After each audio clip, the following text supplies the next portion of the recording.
Hello, darlings. You've all heard of Marilyn Monroe.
Welcome back, darlings. I'm Cognac Wellerlane, and we are here at the Regal Theater in Lynbrook for the opening night of the Long Beach International Film Festival. And of course, the opening night premiere is The Astronaut, starring Richard Dreyfuss. So keep watching, darlings. More interviews, more celebrities right here at Cognac's Corner Magazine. Pink Champagne Kisses. People have been looking up at the stars forever. And I think it's always for the same reason. What? To see where we belong. Hey, don't forget you have homework tonight. Maybe Angus can help you out. Angus, come here. I've been summoned. Tonight in our studio, billionaire Marcus Brown. Everyone should have a chance to achieve their dreams. A lottery to choose someone who dares to dream big. And the prize? A 2-week journey to space on the first commercial space plane. Age requirement, 18 to 65. You could look 65. Do you suffer from a heart condition? No. You entered the competition! And the final 3 lottery winner names: Connor Cranston, Adrian Chiminiti, Angus Stewart. You're going to be an astronaut. Can I come? What? Time to fly. I ain't gonna get another opportunity. And I'd be a damn fool to let this one pass.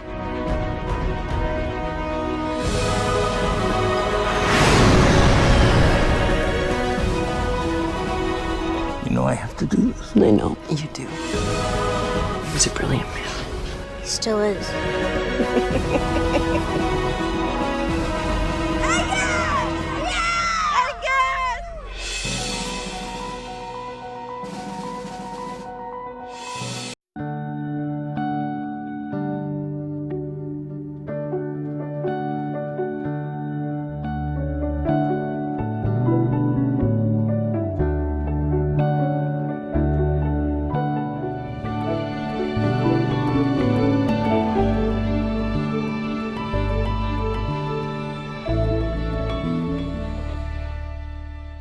Darlings, I'm Cognac Wellerlane, and we are here at the Regal Theater for a very special premiere of opening night of The Astronaut.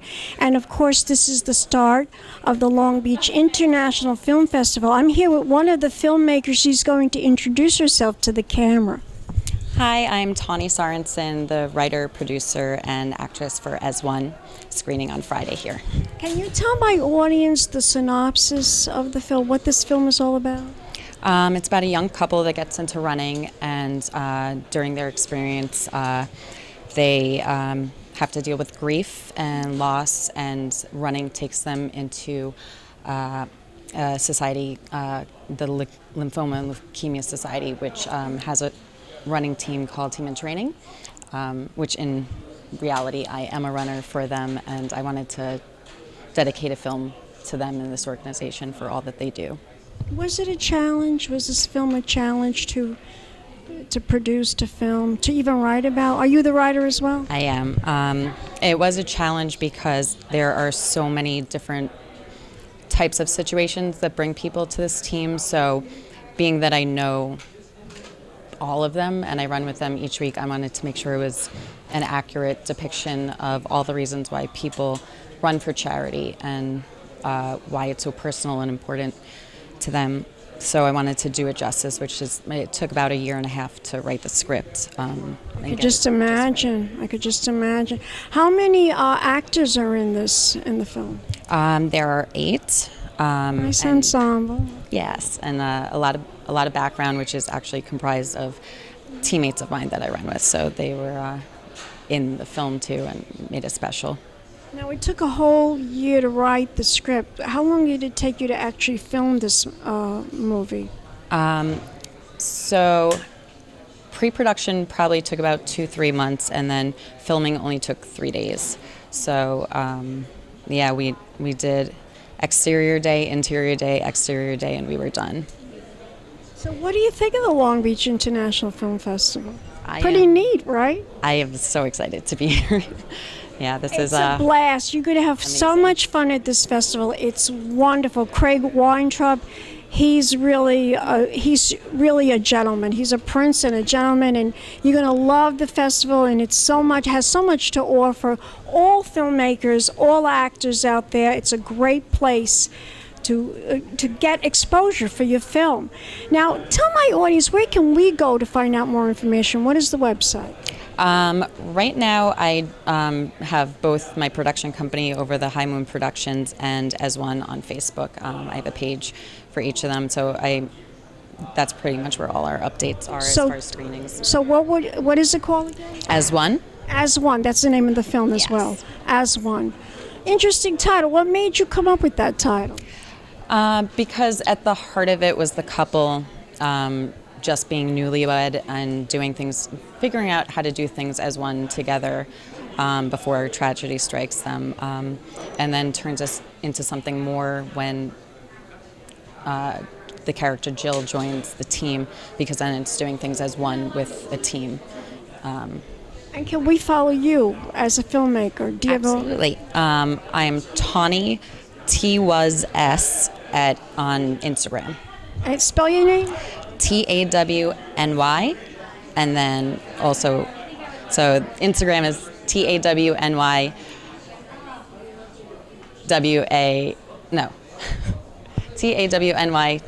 TAWNYTWASS. That's your full name? Yes. Gorgeous. Congratulations. Thank you very much. And we'll be back in a moment, darlings, with more interviews right here at the Long Beach International Film Festival. Keep watching. Pink Champagne Kisses.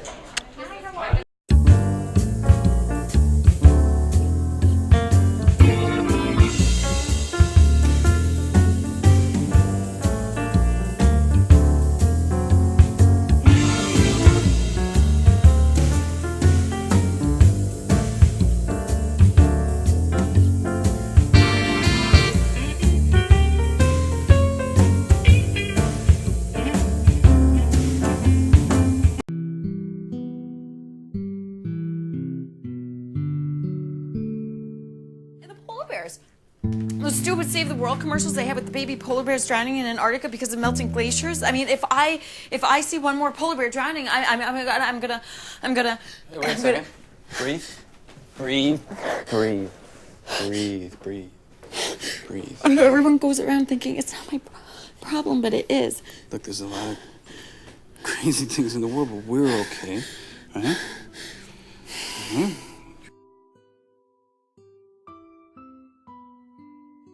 Hi there, everyone. My name is Tawny Sorensen, and I am the writer of AsOne. I wrote AsOne as a short narrative film with Jill as our protagonist. It deals with love and loss as it parallels her journey with running. So like most, she starts her journey sitting on a couch, and she slowly starts moving, first running with her husband, and then running with Team in Training. When I first started writing this piece, I was thinking about grief and how we deal with it and move through it. And I really wanted to approach the subject from an angle of hope rather than despair. In the last few years, an important outlet for me has been running, and more importantly, running with Team in Training, which is the Leukemia and Lymphoma Society's endurance running team. LLS has given me so many opportunities in addition to running with the team, from running in fundraising, to mentoring other teammates, to being able to cook meals for patients undergoing treatment at the Ronald McDonald House and Hope Lodge in New York City. And they may seem like small gestures, but they were definitely empowering for me to be able to do something.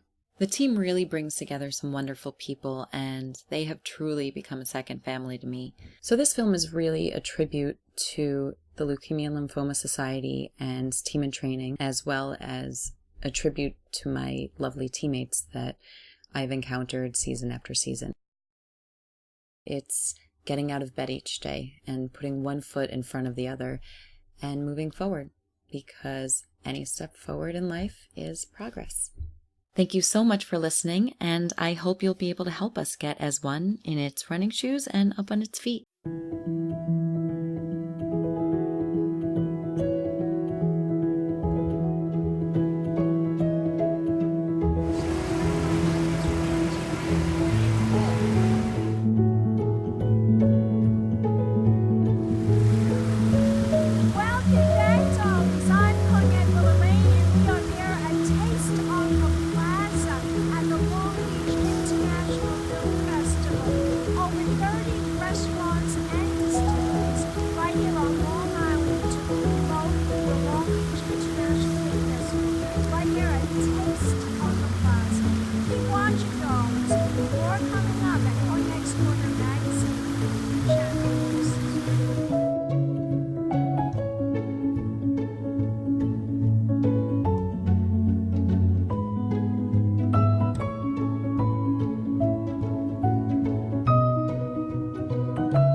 Welcome back, darlings. I'm Cognac Wellerlane, and we are here with another filmmaker at the Long Beach International Film Festival. He is going to introduce himself and tell us what the film is all about. Thank you. My name is Kevin Lopez. I'm a director, producer based in Long Island. I'm really excited about the short documentary film that we're going to be screening on Friday here at the Regal Cinema and on the beach, which is really exciting. The title of the film is called Mortician Magician. Mortician Magician, I love it. Tell us the synopsis. Sure. Well, the synopsis is an endearing African-American funeral home director raises spirits through magic. So it's about a wonderful human being from White Plains, New York, who also kind of lightens up spirits by doing magic in his own facility. He's a well-known magician who recently got an award by the National Assembly of Magicians. He was the first African-American magician to ever receive the award. So there's a lot of layers to this story, but in about 4.5 minutes or so, I think we captured the style of this incredible human being and his incredible story. Is this a featured film or a short? Short. It's a short, tiny little film. It's about 4.5 minutes, but it's really exciting and fun to watch. Fabulous. Where can we go to find out more information? So you can go to our website, lpzmedia.com. You can also find it on Vimeo. It's online right now. And certainly come to the event. We're going to screen it on Friday here and on the beach in Long Beach. Fabulous. Give me a kiss. Thank you very much. And we'll be back with more interviews right here at the Long Beach International Film Festival. Keep watching, darlings. Pink champagne kisses.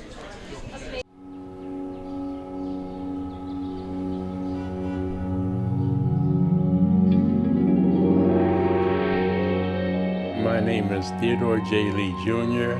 Everybody calls me Teddy or Ted. I'm also known in my magic career as the Mortician Magician, and when I do magic, I call myself Magically.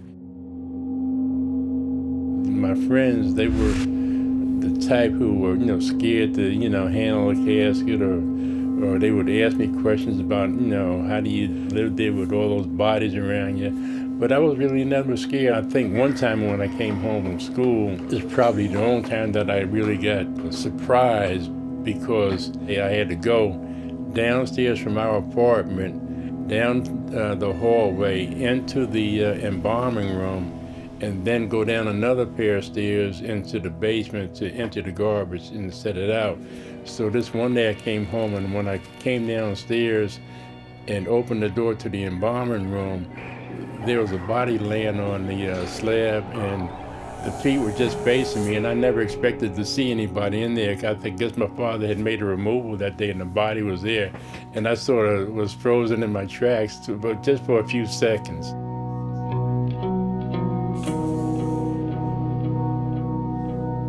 I guess in the funeral business, sometimes you get stressed to a certain point. I found that the magic made me forget about the business, really. I just get out there, and I felt good about entertaining people. One of my favorite tricks is the torn and restored newspaper. I would tear the paper up and I'd get down to some small pieces. And then I'd stop and go over to that part of the 23rd Psalm where it said, you know, he restoreth my soul. And the third time I would say it, I would just shoot the paper out and was restored back to the normal paper. I said, yes, he restoreth my soul, so his spirit is up with God. I was president of the Society of American Magicians, Parent Assembly #1 in 2001 and 2002. I believe the 72nd president of the Parent Assembly. And at the same time, I'm the only African-American magician who was president of this assembly, and I don't think there hasn't been anyone after me. It just so happened that this year, the full board was present to vote on who would become Magician of the Year. When that vote was tallied, my name came out as the Magician of the Year. Uniqueness about the Parent Assembly of the Society of American Magicians is the fact that Harry Houdini was president of the society from 1917 to 1926, and everybody knows Harry Houdini. Which I never really thought I would ever be a Magician of the Year for the Parent Assembly, because I never thought my name would be, thought of or even considered. Knowing that there are a very small percentage blacks out there who are into magic, to be president of one of the major magical groups, so it's a very excellent feeling, I believe.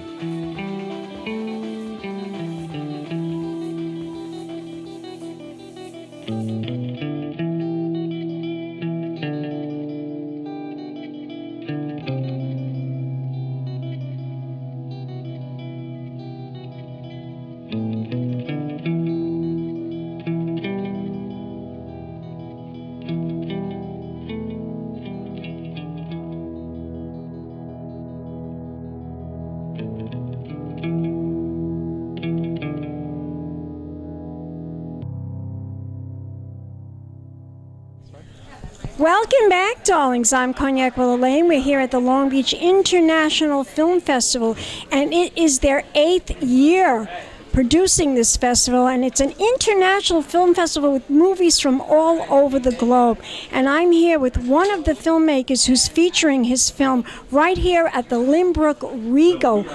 And introduce yourself, darling. Sure. My name is Chris Cassidy. I have a film in the festival this year called Dennis and Lois. Dennis and Lois. What is that all about? It's a documentary about a couple that have dedicated the last 40 years of their lives following their favorite musicians around the globe. Musicians. So they're like rock and roll super fans. Are you a rock and roll guy? I'm a rock and roll guy, yeah. Okay, Film rock and roll guy. Film rock and roll. So now what inspired you to make this film? Well, I met them and I just kind of heard a little bit about their history. They started back in New York City with the Ramones. They met at CBGB's in '77, and they just took on this life of dedicating all their time and energy into following the bands that they love around the world. And I just started to hear some of the stories. I asked them if they were interested in making a film. They were. And 7 years I followed him around. 7 years. It took you 7 years. That's the lucky number, guys. 7 years to make this movie. Now, was it a challenging movie? It must have been for 7. It took you 7 years to make it. It was challenging in a few ways. First of all, keeping up with them and their schedule and the touring that they go on was one. But they're also on the older side, so there was a little bit of a challenge. You know, they're slowing down a little bit. So I was around to kind of witness that as well, which was tough at times. But in the end, I just feel like it's a very inspiring story because these are two people that have pretty much do what they love. They chose to, live life doing what they truly love to do. It is a challenge to do what they do. It is, yeah. Not many people could keep up with them. I can imagine. Now, if we want to learn more about this film, is there a website that we can go to? There is. You could go to DennisandLois.com. DennisandLois.com. Yes. LOIS.com. LOIS, yeah. Love it. Well, thanks for having me, and we're excited to be here. Dennis and Lois. It sounds like a sitcom on TV. Yeah, I love it. I love it. So DennisandLois.com. And what about you? Can we follow you as a filmmaker? Do you have a website, an Instagram, a Facebook? My website and my Instagram is Casspix, Casspix, Casspix. My last name is Cassidy, so just Casspix is the... Oh, a nice Irishman. From Long Island. From Long Island. You got that, guys? But this is an international film festival. Remember that. That's right. Well, I want to thank you very much for talking to me about your film, and congratulations on it being here at the Long Beach International Film Festival. Thanks. And we'll be back, darlings, with more interviews. Keep watching Pig Champagne Kisses.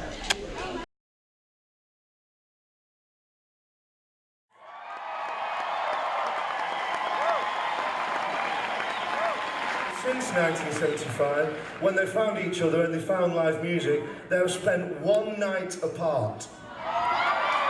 They are very, very dear friends who love you very much, and this song is dedicated to Dennis and Lois, everyone. Love for music doesn't have a beginning or end.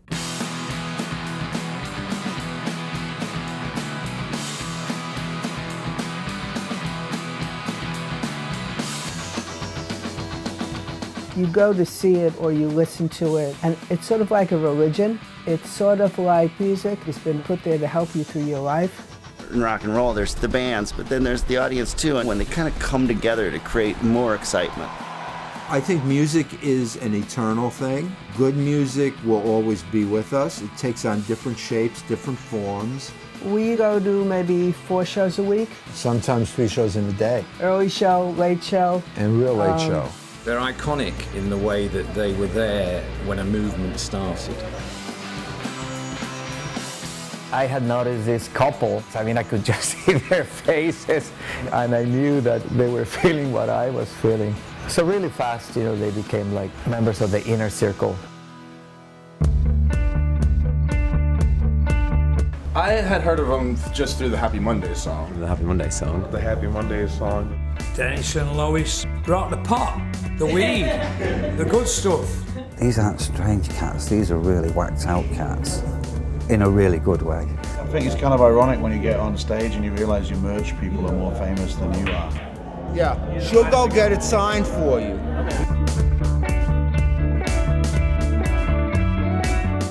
Rock and roll is keeping them young. I think they plan to live forever.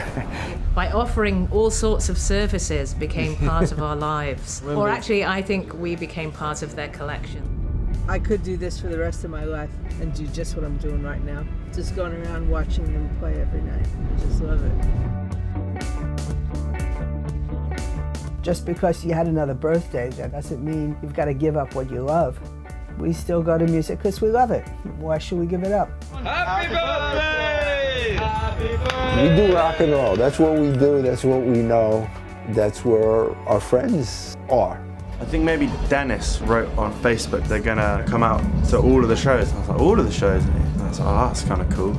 We've done something like 12 cities, a little over 2 weeks. How many more tours can we do?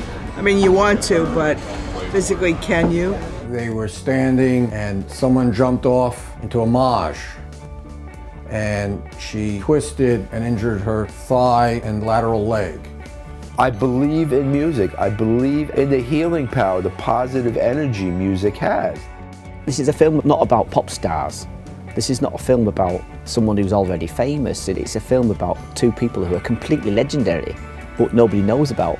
There's a beginning and there's an end, but it's about the passion of life.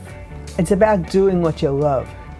This is our hotel for the night, Hotel Honda. Hi, I'm Dennis. Hi, I'm Lois. Together we are Dennis and Lois. L-O-I-S, not Lewis, I'm Lois. Like Lois Lane and Superman.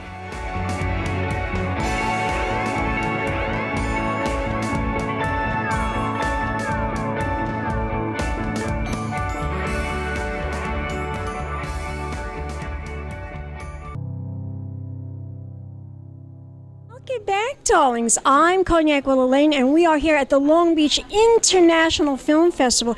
And of course, I am here with the founder of this wonderful festival, Mr. Craig Weintraub. Tell my audience the year now. It's 2019, and it's our 8th year of the festival. 8th year. Yes. Congratulations, you're doing a terrific job.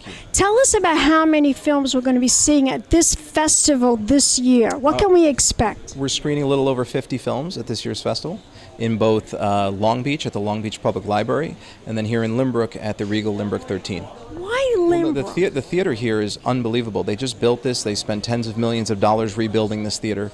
It really is one of a kind for this area between the reclining seats and the sound system and the screening technology that they have. So it surpasses any movie theater here on Long Island, and this is why you chose this place to show your opening night. It's the best one closest to Long Beach, and we love to screen films at the Long Beach cinemas as well, and next year we're looking forward to doing that. But yeah, we love screening here in Lynbrook. It's a great facility. If anyone's ever had a chance to come and screen at this theater, you'd know why. I've come to this. I came to this theater when it was the original Lynbrook, because I grew up in this neighborhood. I used to live in Rosedale. Wow. So, but now I live in Long Beach, actually Lido Beach, and that's why I'm dressed like this for the beach. Well, you are dressed appropriately because we're going to the beach tonight. I can't wait, darling. I can't wait. Now, tell us a little bit about what's going to be happening after the premiere. There's a party afterwards, right? Yeah, the celebration continues in Long Beach at the Taste on the Plaza event, where there will be over 100 different wineries and restaurants and craft beers in a massive tent in Kennedy Plaza, right in the heart of Long Beach. And it's really a big celebration of filmmakers that are flying in from all around the world. It's international, darling, international. That is the correct word, international, yeah. So we hope to see everyone there. Tell my audience, where can we go to find more information? Where can we learn more information about the Long Beach International Film Festival? Very simply, longbeachfilm.com. Gorgeous. Yes. Give me a Thank you for coming. And we'll be back in a moment, darlings. More interviews right here at the Long Beach International Film Festival. Keep watching, darlings. Pink champagne kisses. Hello, darlings. You've all heard of Marilyn Monroe. Some of you know Bridget Bardot. Well, now it's time for the Cognac Show. I said Cognac, ooh, ooh. I said Cognac, ooh, ooh, ooh. I'm a bubbly blonde, fabulously dressed to impress. One of a kind girl.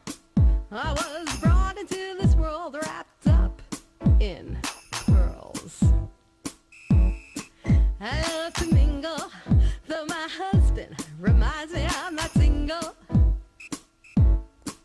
I meet and greet both the famous and the elite. I ride in limousines, drinking the finest champagne, wearing furs, dazzling diamond jewelry. A girl can't complain. I live the upscale life, dining in the finest restaurants, eating the best caviar for free.